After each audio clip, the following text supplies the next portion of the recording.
Jangan Pak.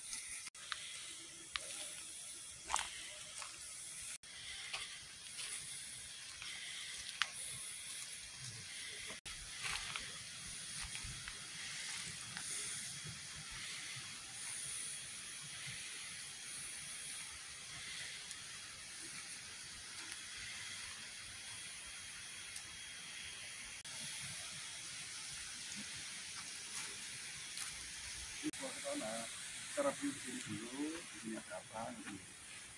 Lagi ya. Itu loh begitu gitu. Kalau di sana apa? Itu pasti tuh.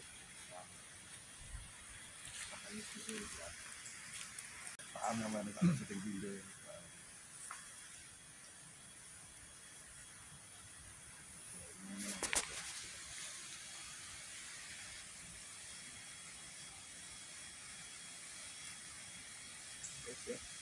Yang berada di timur, paling timur Banyuwangi, yang tepatnya di desa apa Pak namanya Pak?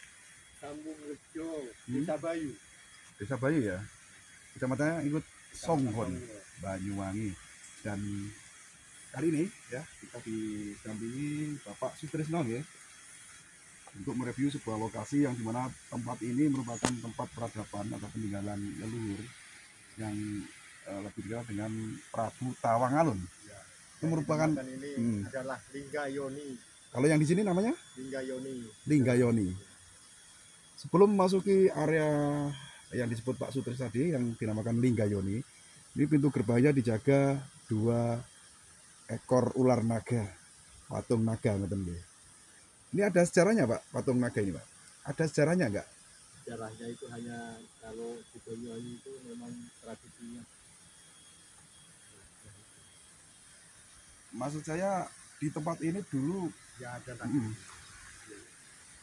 Sekarang digambarkan inilah gitu ya. Digambarkan ini. Ataukah dulu memang pernah ada sosok ular naga yang mungkin bertambah? Ada. Bapak bisa menceritakan kisah dari perwujudan ular naga yang sehingga dibuatkanlah monumen. Ular naga itu kan ular gaib kan. Istilahnya itu kadang-kadang datang, kadang-kadang dia bawah. Kadang-kadang muncul dari tengah rawa sosok ular naga itu. Sering melintas ke tempat ini, sehingga oleh pendiri tempat ini dibuatkanlah patung naga. Nonton. Pak Sutris, bisa kita masuk ke bawah sana, ke dalam sana ya. Jadi untuk masuki sebuah tempat yang dinamakan Linggayoni ini seperti ini ya, kiri kanan itu dijaga patung naga. Pak, kok ditutup Pak? Ya. Bentar Pak, ini kan buka dia Pak. Dengan buka dia kiri kanan, suara pintunya kalian apa kainnya? Enggak, kita Makanya glass Wan.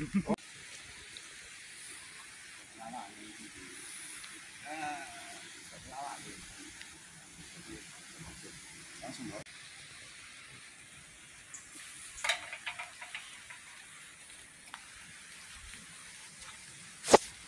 Jadi patung ini memang sengaja dibuat ya, karena melambangkan sebuah tempat yang sakral yang dulu menurut cerita Pak Sutris. Tempat ini sering dilintasi umatkan. Kalau yang ini apa namanya Pak?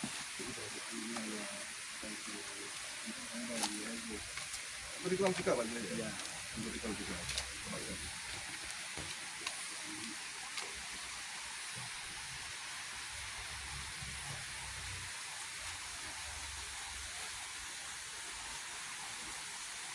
Yang dimaksud Linggayoni yang mana?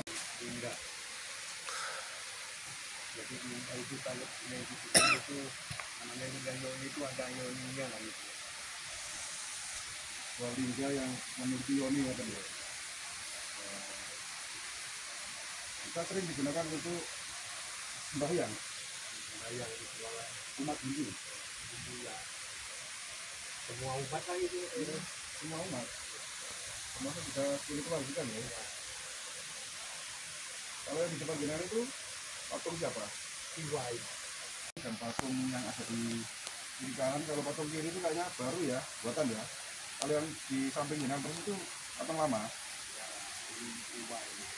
atau jenazah itu lama ya, atau ngasih arca asli ya. Ini. Terus next setelah kesini kita menuju ke Candi. ke tadi ya.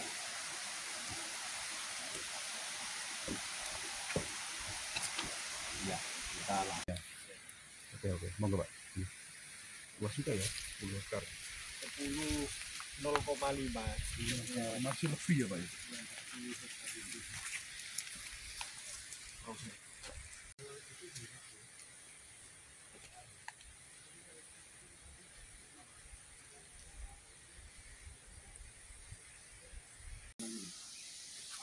Nah, di sini memang dari narasumber. Teman-teman yang mencari apa ini. Ya,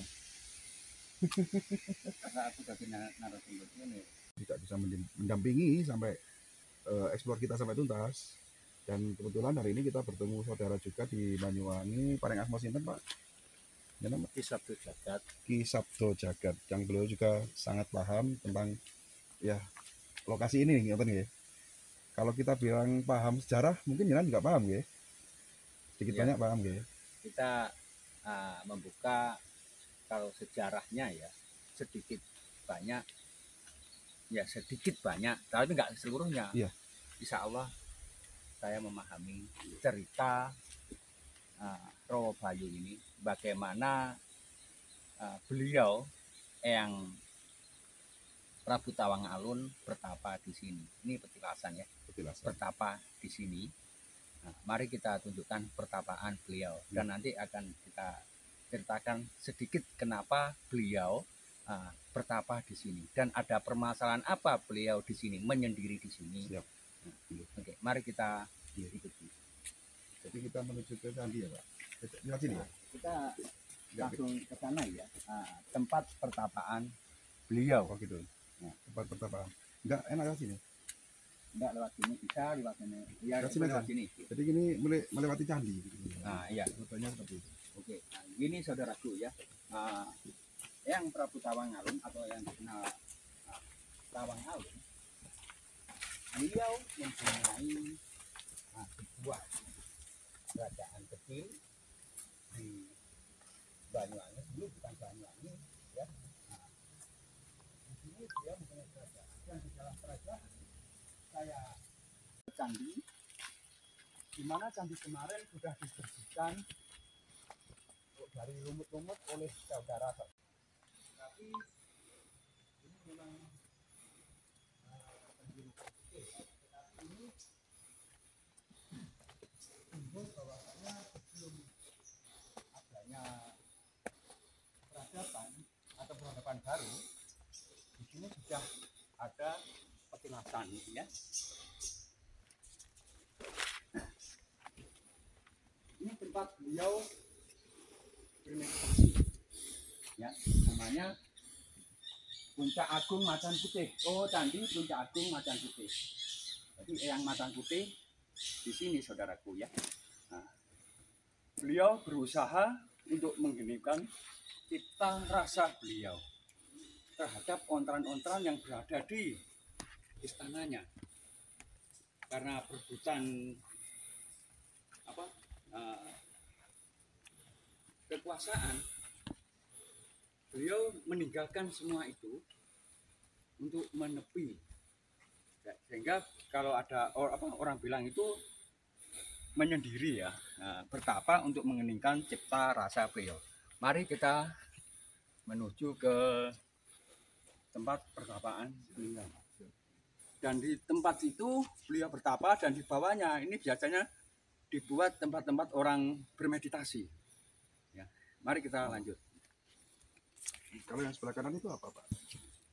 Itu ada makam, ya. Samping itu ada makam.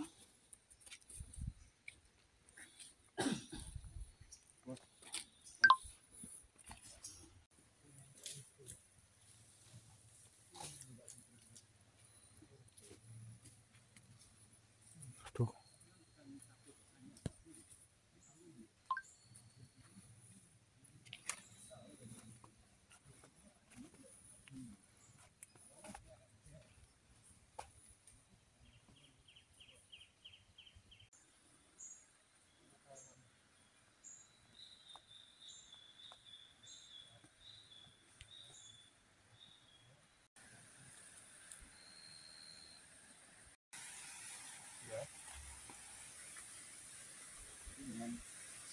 semua apa yang ada di sini. Tentang kantin ini apa gitu ya. Kan untuk mereka yang cuma di sini. Oh ya. Menginap atau tempat orang-orang sholat dulu ya. Tempat orang-orang sholat dan menginap di sini. Akan tetapi sekarang sudah dibikinkan musola, jadi banyak orang yang bermunajat di sana. Itu ada musola, itu baru ya. Musola itu baru, dulu tidak ada ya. Mari kita lanjut. Ini bagian tempat baju ya.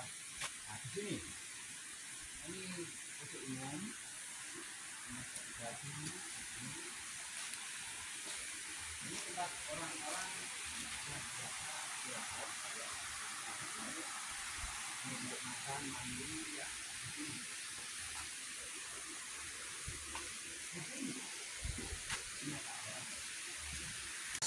Tanpa Uno Pangeran Kedawu.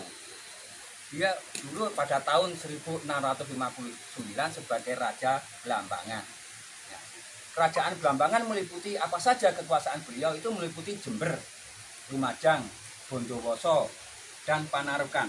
Nah, namun saudaranya ini amat sangat banyak sekali yang iri terhadap kesuksesan beliau ya.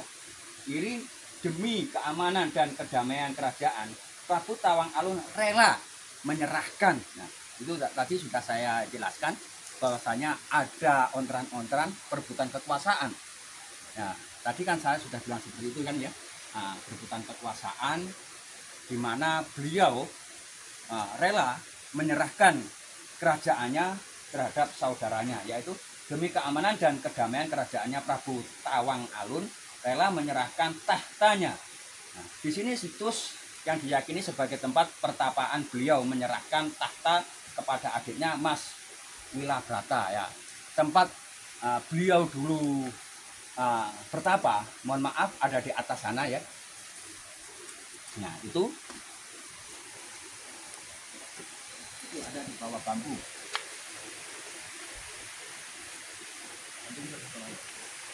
Iya bisa. Kalau kita hanya munajat atau bermeditasi, kita bisa menginginkan kisparasa kepada Tuhan. Dan di belakang ini ada sumber kamulyan, sumber pengobatan, dan sumber kahuripan. Bisa masuk. Coba mari kita lihat ya belakang.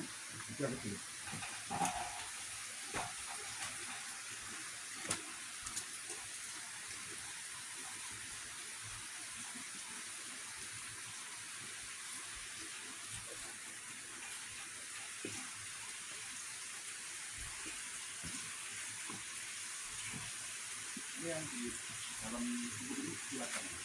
Ini ada batu. Ya, ada batu. Di situ banyak orang-orang yang ritual,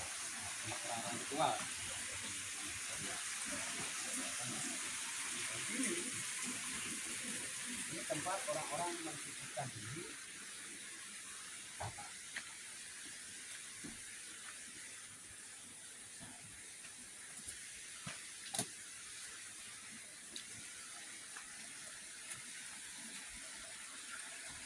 Ini sumber kamulyan.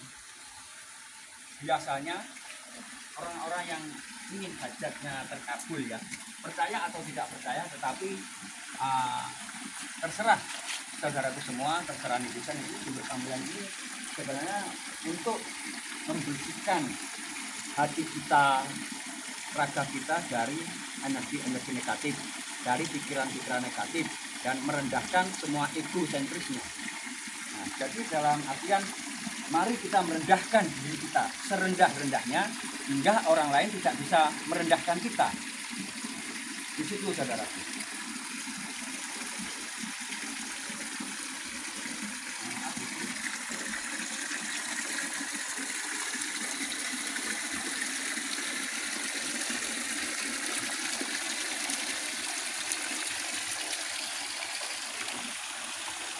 Ini tempat biasanya untuk mengecap ya. Sumber Rahayu. Rahayu itu bisa dikatakan selamat bisa dikatakan Kabagan, ya, Rahayu. Terus yang ada sumber panguripan. Nah, di sini ada sangkut pautnya dengan sumber kamulyan. Kenapa dikatakan sumber panguripan? Di sini kita melukap orang lain bilang, tetapi kalau orang Islam wudhu ya, berwudhu di sini. Ini membersihkan dari sifat iri, hati, dan dengki. Di sini ya, kan ono wujud, kejopo ono kang wujudake. Nah, jadi tidak ada yang wujud kecuali yang mewujudkan. Nah, terus wujud kang wujudake, wujud itu kang sun arani Tuhan. Sun paringi asma Allah kang maha kuwasa. Ini dari bahasa orang-orang Islam. Ya. Itu bukan dari bahasa orang-orang Islam. Jadi kalau bahasa kepercayaan itu bisa dikatakan semua itu yang membutuhkan itu adalah kekuatan semesta, energi semesta. Bisa dikatakan Allah, bisa dikatakan Sang Hyang Widiwasa, bisa dikatakan dalam kata lain terserah sesuai dengan kepercayaan mereka masing-masing. Mari lanjut.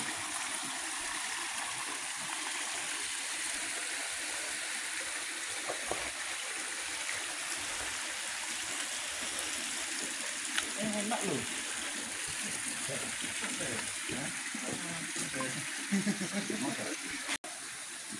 Tempat beliau awak ya. Mudah-mudahan awak ya.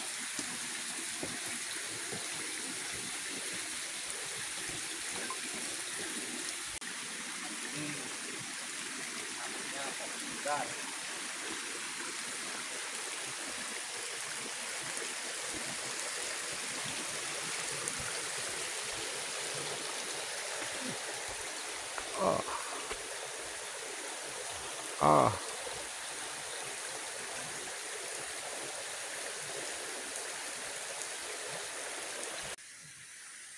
Mohon maaf ya. Di sini sama yang Prabu Tawangan ini dari suara.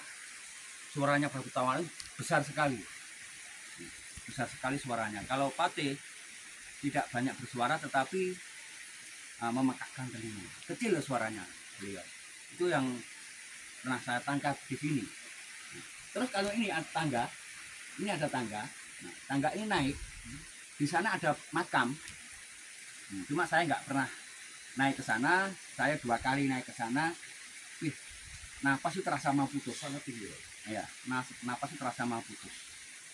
Itu sekelas info dari saya di sertifikat. Mungkin ini di sesi yang terakhir Pak, di pesan dan kesan sang jenengan moga disampaikan untuk generasi muda tentunya. Tempat ini seperti apa dan kesan darinya seperti apa? Ya. Mohon maaf saudaraku ya. Mari kita menjaga tradisi-tradisi budaya. Tradisi budaya, tradisi leluhur kita. Kenapa saya selalu bilang, ayo kita jaga tradisi leluhur. Supaya kita, generasi anak cucu kita, ini paham bahwasanya leluhur kita itu leluhur yang paling mulia. Di negara lain, tidak ada segemah limpah yang berada di tanah Nusantara. Maka banyak orang beranggapan bahwa leluhur kita itu leluhur pecundang. Mohon maaf. Leluhur kita itu jiwanya itu mulia sekali. Dan doa beliau bisa kita rasakan. Kita itu adalah bagian dari para leluhur tersebut. Maka kalau kita bagian dari para leluhur, mari kalau kita ingin hidup mulia dalam artian jiwanya, kita harus selalu berkoneksi dengan leluhur-leluhur Nusantara. Itu terima kasih. Saudaraku, salam Rahayu. Salam Rahayu. Jadi teman-teman berarti kita di sebuah lokasi yang mana di sini lebih dikenal dengan nama Rowo Bayu. Dan mudah-mudahan yang ini bermanfaat. Mohon maaf apabila ada kesalahan. Kami sebagai manusia biasa menyadar dari salah. Bila ini sudah ada yang dia hasilnya. Assalamualaikum warahmatullahi wabarakatuh.